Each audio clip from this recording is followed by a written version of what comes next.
Bienvenue au culte protestante unie de Montrouge. Bienvenue à vous, paroissiens, paroissiennes de Montrouge, qui écoutez avec votre téléphone. Bienvenue à ceux qui peuvent me voir sur la vidéo et à tous ceux qui regarderont notre culte en direct sur Internet ou bien en différé. J'aimerais saluer aussi les jeunes et les enfants qui sont peut-être là. Et puis, bienvenue à vous qui écoutez peut-être ce culte de bien plus loin que Montrouge, qui êtes confinés peut-être dans la campagne ou ailleurs. En tout cas, nous sommes heureux, grâce à ces moyens diversifiés, de pouvoir être en lien, en communion, tous ensemble, en ce dimanche matin. Il est 10h45 à peu près et le temple est vide ici, mais nous sommes en lien les uns avec les autres pour suivre ce culte qui ne sera pas très long. Vous pourrez suivre la lecture de la Bible si vous avez votre Bible avec vous, bien sûr. Et puis, nous essaierons de chanter 2 cantiques. Si vous avez votre cantique à la maison, vous pouvez le prendre. Et sinon, pour ceux qui ont accès à notre site, il y a les 2 partitions sur le site. Alors, nous sommes tous confinés, mais j'ai une bonne nouvelle pour nous tous. Dieu, lui, n'est pas confiné.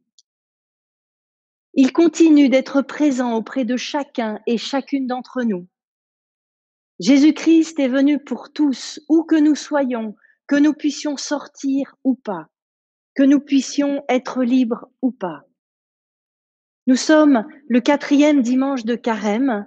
C'est un temps aussi pour se préparer à la fête de Pâques, à accueillir cet événement de la mort et de la résurrection de Jésus-Christ.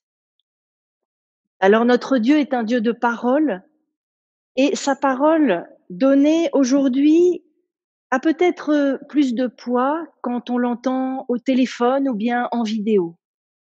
En tout cas, là où nous en sommes, là où nous sommes, le Seigneur nous donne sa paix et son amour. Que ce temps de culte soit un temps de recueillement pour nous remettre à lui, pour qu'il nous donne la force de tenir dans ce confinement et aussi pour être en communion les uns avec les autres. Alors je vous propose de nous mettre en présence de ce Dieu qui nous aime. Prions. Seigneur Jésus, toi qui sais ce qu'est la vie humaine, toi qui as connu la lourdeur d'un corps, la tristesse, la peur, l'impatience, mais aussi la joie d'être vivant, la joie d'être en lien avec ce Dieu Père plus grand que nous. Viens nous habiter de ta présence, viens nous réconforter par ce culte. Amen. Alors je vous propose de prendre le cantique 47-19, la première strophe. Tu es là au cœur de nos vies. Et vous pouvez évidemment chanter chez vous, il n'y a pas de souci.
Alors nous louons notre Dieu en ce début de culte et dans la continuité de cette louange, nous confesserons notre péché. Dieu notre Père, ce matin, notre louange monte vers toi. Tu es le même hier, aujourd'hui et éternellement. Dans ce temps particulier que chacun vit d'une façon très inégale, nous voulons te remercier pour les choses simples dont chacun peut bénéficier. Merci de la nourriture qui ne nous manque pas. Merci pour les chaînes de solidarité qui se forment et qui montrent 1000 manières d'aimer. Merci pour les oiseaux du ciel, pour l'air que nous respirons à nos fenêtres. Merci pour le printemps qui arrive, pour sa lumière, qui nous aide à nous lever le matin et stimule ceux qui doivent aller travailler jusqu'à tard dans la nuit. Merci pour tous les soignants qui se relaient pour sauver des vies. Mais nous voulons aussi te présenter tous les dysfonctionnements dont nous sommes témoins, de ceux qui cherchent à tricher et mettent en danger d'autres personnes. Pardon pour ceux qui cherchent aussi à profiter de la situation. Pardon si nous aussi nous avons du mal à rester patients avec nos proches, avec ceux qui sont confinés avec nous. Nous avons besoin de ton aide pour nous fortifier dans la durée. Nous te prions au nom de Jésus. Amen. Et dans la Bible, nous entendons cette parole. Dieu a tellement aimé le monde qu'il a envoyé son Fils unique pour que tous ceux qui croient en lui ne se perdent pas, mais qu'ils aient la vie éternelle. Oui, Dieu aime le monde. Jésus-Christ a marché sur notre terre pour nous apporter la paix. Il nous aime et nous pardonne. Amen.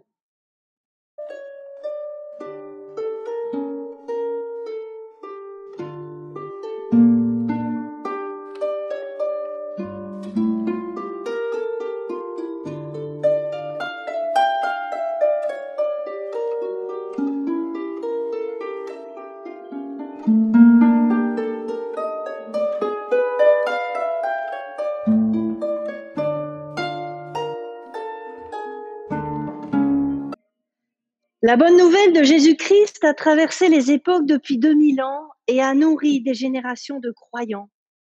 Qu'elle continue de traverser nos vies à distance, dans le confinement, qu'elle continue à se transmettre et à se proclamer. Alors, avant d'écouter le texte de l'Évangile, nous prions pour que Dieu nous aide à comprendre ce qu'il nous dit aujourd'hui. Seigneur, nous voulons être entre tes mains comme l'argile dans les paumes du potier. Donne-nous ton esprit, ouvre nos cœurs et que ta parole nous façonne à l'image de ton Fils, Jésus-Christ, notre Seigneur. Amen. Alors je vous invite à prendre notre Bible et nous allons ouvrir l'Évangile de Jean. Alors je ne vais pas lire tout ce texte qui est le texte du jour, où nous sommes aussi en communion avec nos amis catholiques. C'est donc l'histoire de la guérison de l'aveugle né. Ça fait 41 versets, donc c'est un petit peu long. Donc je vous propose évidemment de le relire à la maison quand vous pourrez. Par contre, je vais vous lire les 12 premiers versets. Donc l'Évangile de Jean, chapitre 9, à partir du verset 1 jusqu'à 12. En passant, Jésus vit un homme aveugle de naissance. Ses disciples lui posèrent cette question. Rabbi, qui a péché pour qu'il soit né aveugle, lui ou ses parents? Jésus répondit, ni lui, ni ses parents. Mais c'est pour que les œuvres de Dieu se manifestent en lui. Tant qu'il fait jour, il nous faut travailler aux œuvres de celui qui m'a envoyé. La nuit vient où personne ne peut plus travailler. Aussi longtemps que je suis dans le monde, je suis la lumière du monde. Ayant ainsi parlé, Jésus cracha à terre, fit de la boue avec sa salive et l'appliqua sur les yeux de l'aveugle. Il lui dit, « Va te laver à la piscine de Siloé », ce qui signifie envoyé. L'aveugle y alla, se lava, et à son retour, il voyait.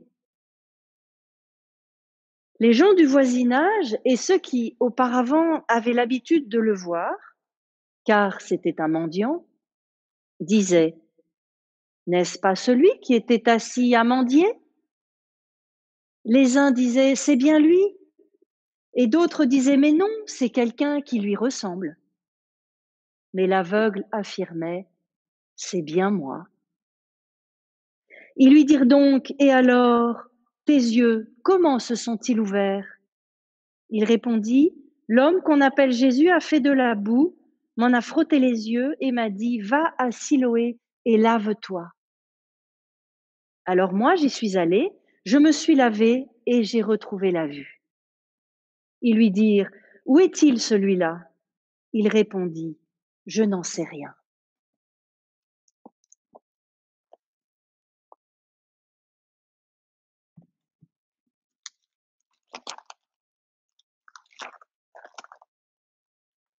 Pourquoi?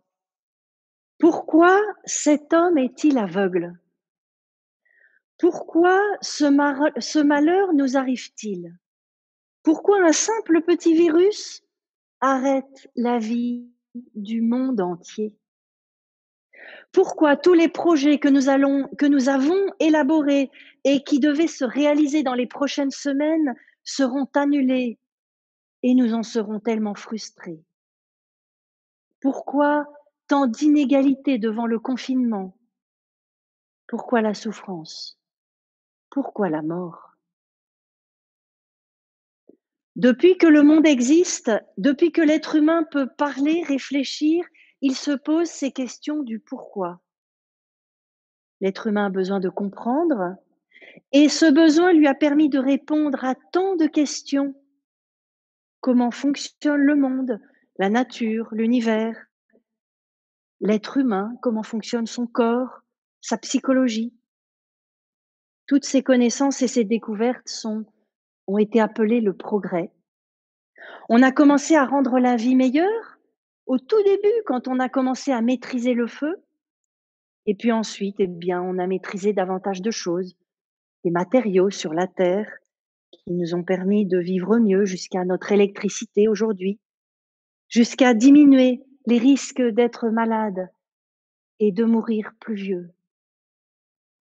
Pourtant, dans toutes ces questions, celle de la souffrance et de la mort ne trouve pas de réponse. Alors souvent, on cherche une raison ou un bouc émissaire. À l'époque de Jésus, les disciples ont appris que la maladie, eh bien, pouvait être une conséquence du mal qu'on avait fait ou que peut-être les parents avaient fait. Ils demandent à Jésus: «Qui a péché pour qu'il soit né aveugle, lui ou ses parents?» Alors cette question est encore bien actuelle et elle est souvent posée, et je me souviens du film comique dont le titre était: «Mais qu'est-ce qu'on a fait au bon Dieu?» Sous-entendu: pour qu'il nous arrive tous ces malheurs. Alors on s'imagine, oui, que Dieu envoie les malheurs pour nous punir.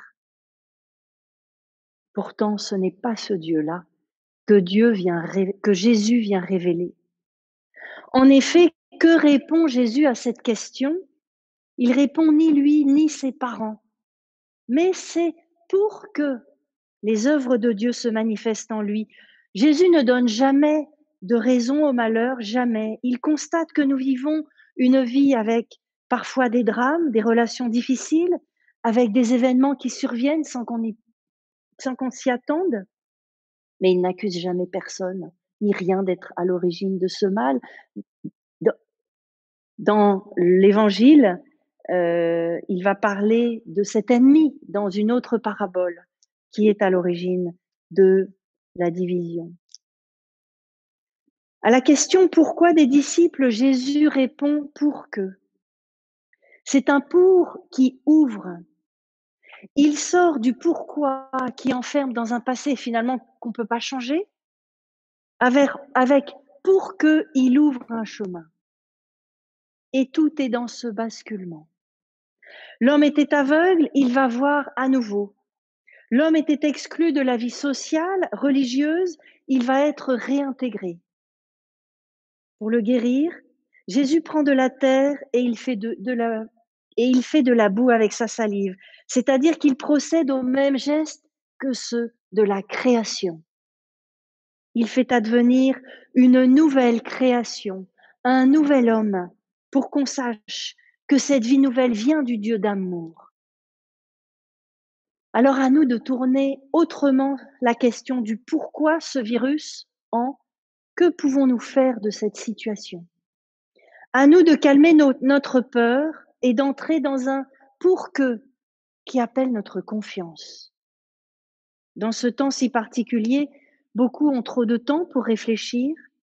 Comment utilisons-nous notre temps? Est-ce que nous avons c'est le défi qu'on a en ce moment de réussir à garder un équilibre entre les écrans, nos relations au téléphone, les lectures, les divertissements, les exercices physiques. Sommes-nous de bons compagnons pour nous-mêmes et pour les autres? De quoi avons-nous besoin dans cette période où tant d'informations nous arrivent, nous angoissent et nous attristent? Aussi longtemps que je suis dans le monde, je suis la lumière du monde, nous dit Jésus vivant aujourd'hui. Jésus guérit l'homme aveugle et lui rend la vue. Il montre de cette façon qu'il est lumière du monde, lumière pour le monde. Mais en guérissant un homme, il est lumière pour lui personnellement, individuellement. C'est le miracle de l'amour de Dieu. Un amour pour le monde et un amour pour chaque personne habitant le monde. Un amour pour vous, pour moi.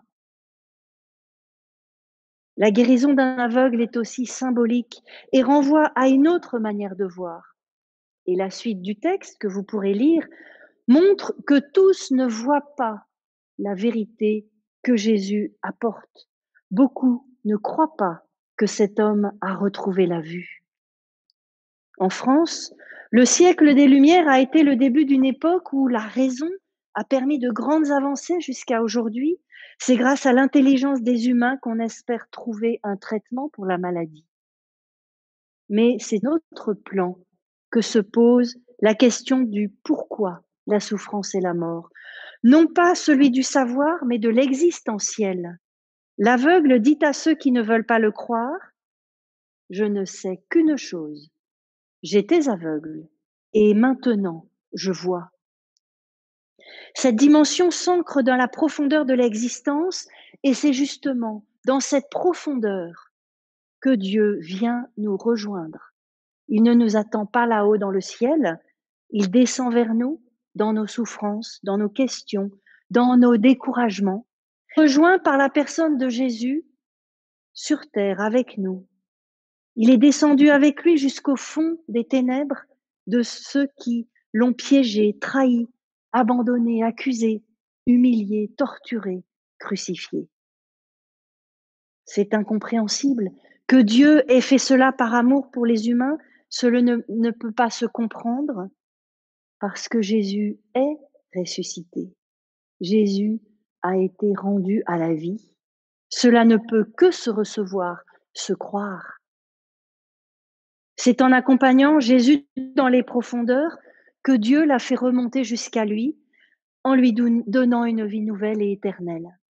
À la profondeur de la mort, Dieu répond en élevant Jésus dans la vie. Dans le noir de la nuit, l'aveugle a retrouvé la lumière. Dans le noir de la mort, Jésus a reçu une vie nouvelle et éternelle. Mais alors pourquoi et dans quel but? Dieu a ressuscité Jésus pour que nous sachions pour que nous sachions que quelque chose de nouveau peut toujours advenir. L'inconnu nous fait peur et pourtant c'est une vie pleine et belle que Dieu nous promet. Alors écoutons Jésus vivant qui nous dit « Je suis la lumière du monde ». Que sa lumière nous donne un regard neuf sur le monde et sur les autres, dénué de peur. Qu'elle nous inspire des gestes et des paroles qui reflètent cette nouveauté et que nous puissions être témoins de son amour, de sa paix, de son espérance. Ayons confiance. Amen.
Alors, je vous propose de chanter le deuxième cantique, le 23-11.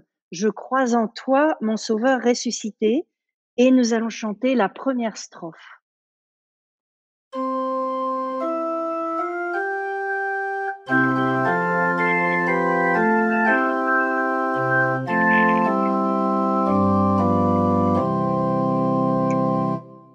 Je crois en toi, mon sauveur ressuscité.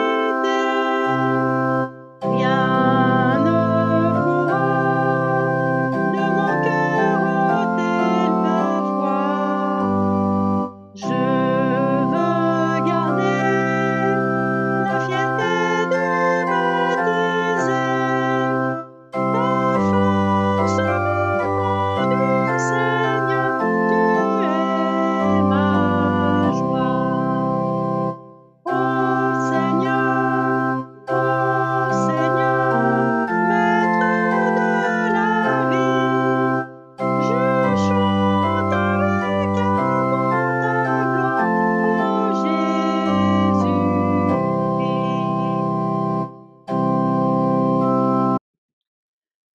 Alors, c'est maintenant le moment des annonces.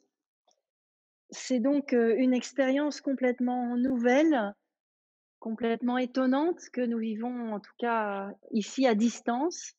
J'aimerais remercier Ando avec, qui, nous avons fait, des heures, hier de technique pour qu'il m'explique comment procéder, à ces opérations. Je remercie mon mari Jean-Christophe qui est avec moi et qui met la musique. Alors apparemment, nous avons 37 connexions sur YouTube et nous sommes 10 par téléphone. Alors, nous sommes heureux de voilà, d'être ensemble en communion. Quelques annonces pour, voilà, pour la vie de notre paroisse qui va essayer de continuer. Le conseil presbytéral s'est réuni de manière exceptionnelle en conférence téléphonique jeudi dernier. Nous vous encourageons évidemment à aller sur le site internet de la paroisse pour voir les dernières informations et nous sommes aussi très, très attentifs aux personnes qui n'ont pas accès à internet. N'hésitez pas à nous appeler sur le téléphone de la paroisse. Le temple, évidemment, est fermé. Mon mari et moi, nous sommes les gardiens du temple. Les cultes du dimanche auront lieu en audio et aussi enregistrés. On améliorera bien sûr la technique et on pourra toujours les regarder en différé sur le site de la paroisse. L'assemblée générale aurait dû avoir lieu aujourd'hui. Elle est évidemment reportée à une date ultérieure. Et les activités vont se faire par internet comme ou bien par téléphone comme le partage biblique sur l'histoire de Tamar qui est reporté à la semaine prochaine. Le catéchisme va essayer de continuer aussi et le journal Allô Montrouge va être envoyé par mail. N'oubliez pas, et oui, même si ces lieux sont vides, on a quand même besoin encore de l'argent. Donc n'oubliez pas votre offrande habituelle en ligne, par chèque ou par virement. Et évidemment, toutes vos idées seront bienvenues pour améliorer ces cultes et ces activités. Et puis pour les Montrougiens, le maire de Montrouge a mis en place un dispositif d'accompagnement et d'aide pour les courses de première nécessité. N'hésitez pas à appeler pour avoir des détails. Et après ce culte, la conférence téléphonique sera encore ouverte quelques instants pour échanger un temps de convivialité. Alors avant, avant de nous séparer, je vous propose de nous recueillir pour nous confier à Dieu dans la prière d'intercession. La prière d'intercession, c'est une prière où nous nous remettons les uns aux autres à Dieu, où nous prions les uns pour les autres. C'est un temps de compassion et nous terminerons avec la prière du Notre Père. Seigneur notre Dieu, notre Père, nous voici devant toi, ensemble dans des lieux différents, là où nous habitons, seuls ou avec notre conjoint, nos enfants ou d'autres personnes qui vivent avec nous. Nous te remercions déjà pour le téléphone et les autres moyens techniques qui nous permettent de nous sentir moins seuls et de nous fortifier face à la peur. Nous te prions pour notre monde dans lequel se développe ce virus si rapidement. Il nous révèle que nous sommes tous en lien les uns avec les autres dans tous les pays et les pays entre eux. Nous te prions pour les malades, sois avec chacun d'eux. Nous te prions pour toutes les équipes médicales partout dans le monde qui font tout leur possible pour sauver les personnes en danger avec des moyens tellement inégaux. Nous te prions pour les pays qui vont connaître un développement intense ces prochains jours ou ces prochaines semaines et qui n'auront pas toujours les moyens de sauver chaque malade en difficulté. Nous pensons aux familles en deuil qui sont privées des derniers adieux. Rends-nous attentifs à eux. Nous pensons aux personnes âgées en EHPAD, privées de visite, à tous ceux qui sont seuls et ne connaissent personne. Nous te prions pour les personnes sans domicile, pour les demandeurs d'asile qui ont une situation précaire. Garde-nous, ainsi que nos proches, dans ce confinement. Garde les familles avec les enfants qui vivent parfois dans quelques mètres carrés, ou bien ceux qui ont aussi du mal à se supporter. Merci pour tous les gestes de solidarité que nous pourrons faire tout en respectant les consignes de sécurité. Rappelle-nous qu'un regard ou un sourire à distance ne rend pas malade.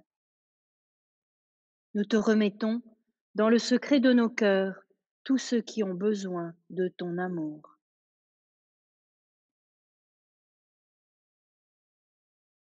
Prions au nom de Jésus-Christ qui nous a appris à te dire: Notre Père qui es aux cieux, que ton nom soit sanctifié, que ton règne vienne, que ta volonté soit faite sur la terre comme au ciel. Pardonne. Donne-nous aujourd'hui notre pain de ce jour. Pardonne-nous nos offenses, comme nous pardonnons aussi à ceux qui nous ont offensés. Et ne nous laisse pas entrer dans la tentation, mais délivre-nous du mal, car c'est à toi qu'appartiennent le règne, la puissance et la gloire au siècle des siècles. Amen. Alors nous sommes envoyés par Dieu. Souvenons-nous que nous sommes des êtres humains appelés à vivre dans deux dimensions. La dimension horizontale qui me permet de voir et d'aimer mon prochain, et la dimension verticale qui me permet de me connecter à Dieu, où que je sois, même au cœur. Nous pouvons recevoir ce qui vient de Dieu, nous pouvons nous relayer à lui par la prière. Et nous recevons la bénédiction de Dieu. Que la paix de Dieu qui dépasse toute intelligence garde nos cœurs et nos pensées. Au nom de Jésus. Amen.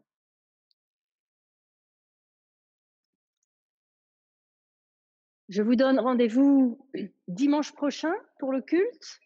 Je vous souhaite une bonne semaine. Et puis, attention, dimanche prochain, ça sera le changement d'heure. Et oui, même en confinement, nous changerons d'heure pour ce culte. Nous allons suivre tout ça. Bonne journée, bon dimanche, au revoir.